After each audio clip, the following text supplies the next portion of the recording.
Go ahead, Keri. Go ahead, Keri. Go ahead, Keri. Tell her like it is, boy. Ah. All right, what's something that terrified you as a child? KeVaughn Merrill has given us the question or the Keri's Conversation comment of the day.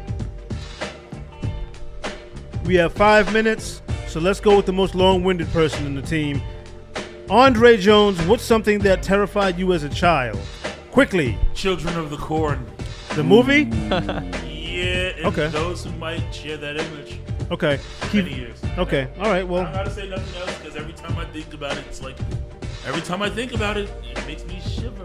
And Okay. not in the fun way either. All right. Well, KeVaughn, what's something that terrified you as a child? Oh yeah, something that terrified me as a child. My dad always read me bedtime stories, and it was the Goosebump stories. There was a specific one, the Werewolf of Slaughter Swamp, and there's a scene where the werewolf kills a deer and rips the head off, and it's just laying in the backyard, scared the living daylights out of me. I'm just thinking it's so cute that your dad used to read you bedtime stories. Oh yeah, for my whole childhood. That was dope. But what, did my dad read me? No, my dad, no. My mother taught me how to play chess. But I love that. I still go to sleep with sound in my ears now because I love bedtime stories. Oh, you're such an American. Yeah. Paul, I want to hear his story. What's something that terrified you as a child? I don't know. Eggplants? No. Oh. I actually didn't start. I didn't start eating eggplant till recently. I used to be And more. now of a, you know that it's I used great. to be more of like. I Go used to ahead. be more of like a poultry kind of guy. But now Okay. I'm trying to eat a little bit healthier. Yeah. But Eggplants. I don't know, to be honest. Like, I kind of can't really think of anything specific that I was afraid of. But I Okay. do remember when I was younger, I went to Yellowstone National Park. Okay. And we went to like the geyser. What is it called? The Old Faithful. Old Faithful, yeah. Oh And my there's God, like that's- other like hot pools there. Hot springs. And I read a story about like a couple that fell into the hot springs. So I was afraid of falling into the hot springs and getting incinerated alive, I guess. Ugh. Gruesome. You But get, like, other than that, oil I up. don't really know. Okay. Maybe like getting rejected or something. As a child? That's something Well, like I'm maybe afraid. as an older Yeah, child. I still have that problem. You know my saying, no friend zone. Friend zone equals end zone. Okay, so KeVaughn, the Yes, question is, what's something that terrified you as a child?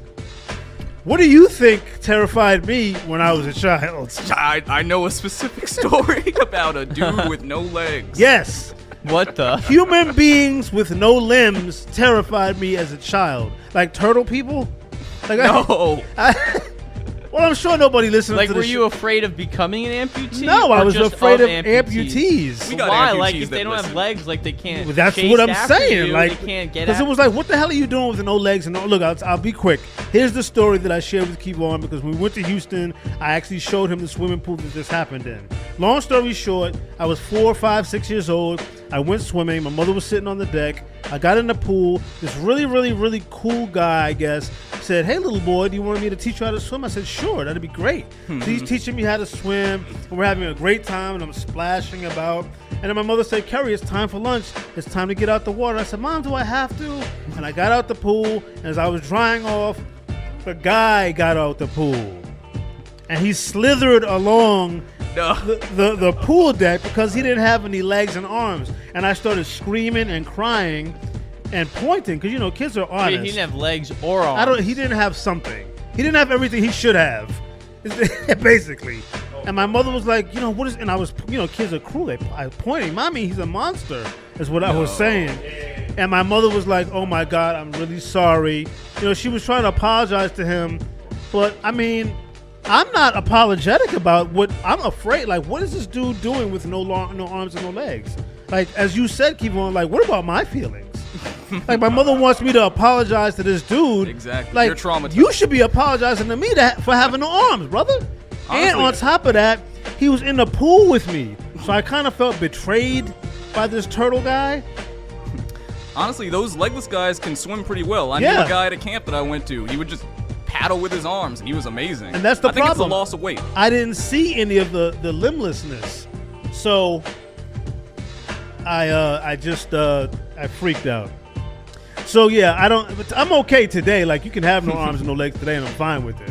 I mean, I'm not gonna sleep with you, but you know. All the amputees listening. Yeah. So shout out to y'all. everybody that's missing things. So anyway, yeah, we're on.